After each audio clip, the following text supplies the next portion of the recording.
If you were to think of the most common challenges that you face when you learn British English pronunciation, what would it be? So let's start with the TH sound, the th or v in English, which are very unique. Now you're probably thinking something like, yes, Jamie, I know this is difficult, but how can I pronounce them as I don't have these in my native language? So here's an easier technique. What you should do is bite on the tip of your tongue or between your teeth, like this. Not too hard, we don't speak in pain.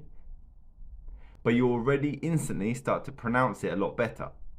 See, if we practice with an example, 3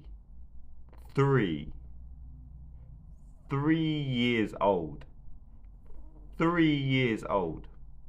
I'm 3 years old. I'm 3 years old. Another major challenge that you might face is sentence stress in English. Now in British English, the stress on a word within a sentence can completely change the meaning and the attitude. Take an example sentence, I am happy. I am happy versus I am happy. I am happy. What did you notice? Well, the first sentence emphasizes the fact that I'm happy, no problem. But the second indicates that although I'm happy, there is a problem. A technique to overcome this challenge is to use your hand motions when you speak. So like I did, when you want to emphasize a word, you raise your hand as you say it. This will emphasize your message and help keep the correct stress. What do you think is the difference in those sentences? Let me know what you think in the comments below. Now, number 3 is the fact that most non-natives often struggle with consonant clusters in English. These are when you have multiple consonants produced together. These could be 2, 3, or even 4 consonants long. What this means is that you're either over-emphasizing or under-emphasizing the syllables in each of these words. In British English, for example, the word scratching, scratching, or strengths, strengths.